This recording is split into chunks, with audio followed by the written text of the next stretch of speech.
Olá pessoal do Para Sempre Umbanda, Casa de Pai Flecha Certeira e Jaciara, tendo espírito de Umbanda Santa Rita de Cássia, minha mãe, minha raiz. Bem, sou manhã, meu nome é Paulo Ludogero e vamos começar mais um Me Fundamenta 162.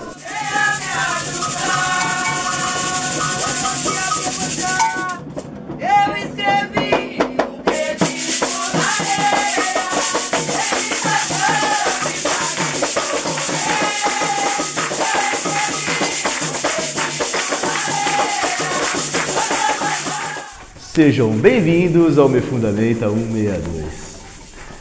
A pergunta dos irmãos dessa vez foi assim: por que temos que ir ao ponto de força dos orixás? Por que temos que ir na praia louvar Mãe Iemanjá? Aí eu vou estender a pergunta: por que temos que ir nas matas louvar Oxóssi? Por que temos que ir no cemitério louvar o Baloaê, louvar Exu? Por que temos que ir em todos os pontos de força dos orixás? Eu vou começar a colocar algumas fotos aqui, para que vocês possam ir acompanhando o que eu vou falando. Então sobe aí as fotos, começam a vir as fotos. Foi do nosso trabalho lá no ponto de força de Mamãe Iemanjá. O trabalho da minha casa, da casa dos meus filhos de santo e da casa da minha mãe de santo. Aonde que nós nos reunimos debaixo de uma única estrutura, curimba única, uma única estrutura, não precisa ter N barracas. Isso facilita para que todos tenham condições financeiras de fechar um local, para que todos possam participar. Agora, por que temos que ir? Um umbandista, primeiro, nós temos que entender que ele não precisa de um lugar luxuoso, não precisa de um templo enorme, não precisa de lugares grandes para fazer o seu culto. É claro que os nossos terreiros, se são grandes, se são maiores, acomodam mais pessoas. Mas um quartinho ou uma sala comercial, onde uma pessoa toca os seus trabalhos durante o ano, muitas vezes tem mais firmeza e muito mais axé do que um terreiro que é muito grande. É por isso que eu sempre falo, nós temos que sentir a Umbanda, não é só estudar a Umbanda. Temos que estudar e sentir a Umbanda. E terreiro bom é o terreiro bom que faz arrepiar. Terreiro bom é aquele que arrepia quando chama o orixá, é aquele que a gente chora de emoção quando a gente sente a presença do guia. Esse é o terreiro bom. Então não precisa ser grande, não precisa ser pequeno não. Tá? Mas um umbandista, ele precisa da natureza. Ele precisa dos pontos de força dos orixás para louvar. E é no ponto de força dos orixás, por exemplo, vou citar as matas de Pai Oxóssi, que as entidades conseguem fluir melhor através dos guias, porque nós estamos no ponto de força delas.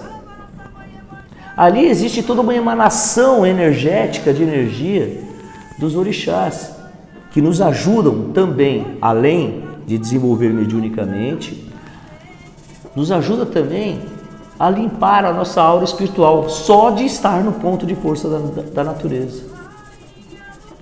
E é na natureza que nós encontramos as forças necessárias para reequilibrar os nossos chakras, para aumentar a nossa vibração espiritual, para que haja uma melhor incorporação.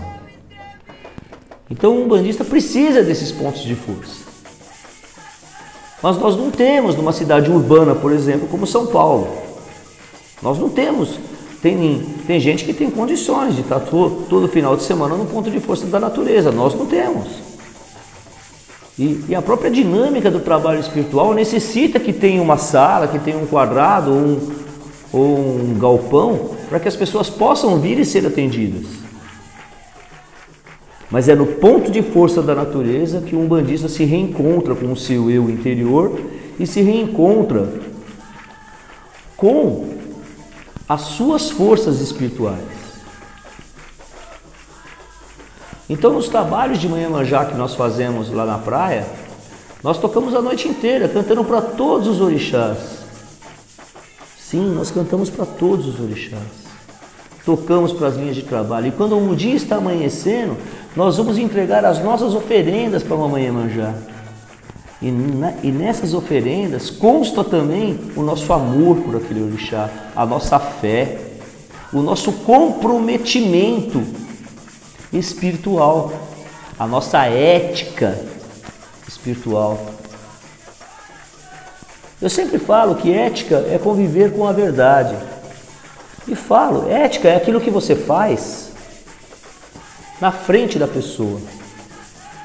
O que você faz atrás da pessoa se chama caráter, ou falta de caráter, ou você tem caráter.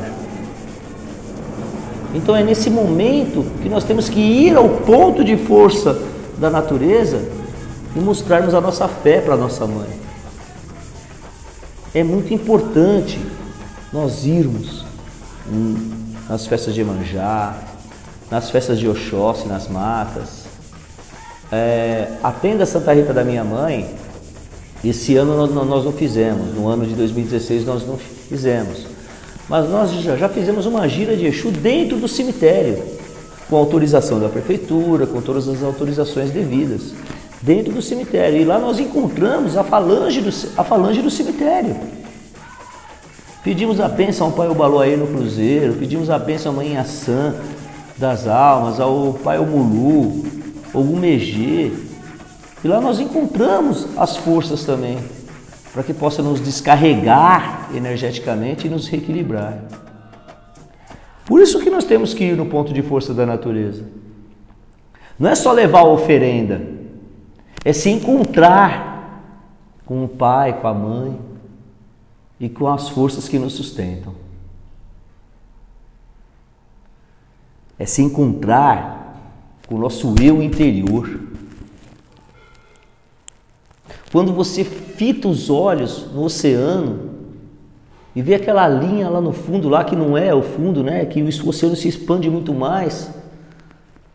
Ali eu consigo, você sente, você se concentra, você sente a energia vindo do mar e te descarregando, te abençoando. Nas matas, quando nós vamos lá, eu paro o meu momento e fico olhando para as matas, para as árvores.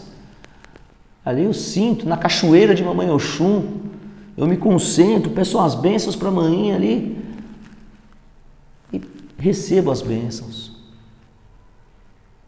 Então um umbandista precisa dos pontos de força da natureza. E precisamos muito, viu? Não é só para oferendar, é para nos reenergizar, nos reequilibrar. Então tenhamos ética espiritual.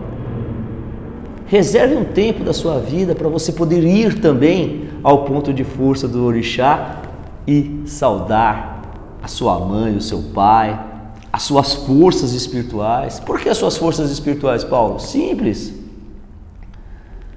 Um caboclo de Oxóssi, você vai saudar as matas Oxóssi, mas o caboclo vai estar ali. Um caboclo de Iemanjá, você vai saudar a mãe Iemanjá, mas o caboclo vai estar ali mais feliz, porque você está no ponto de força dele.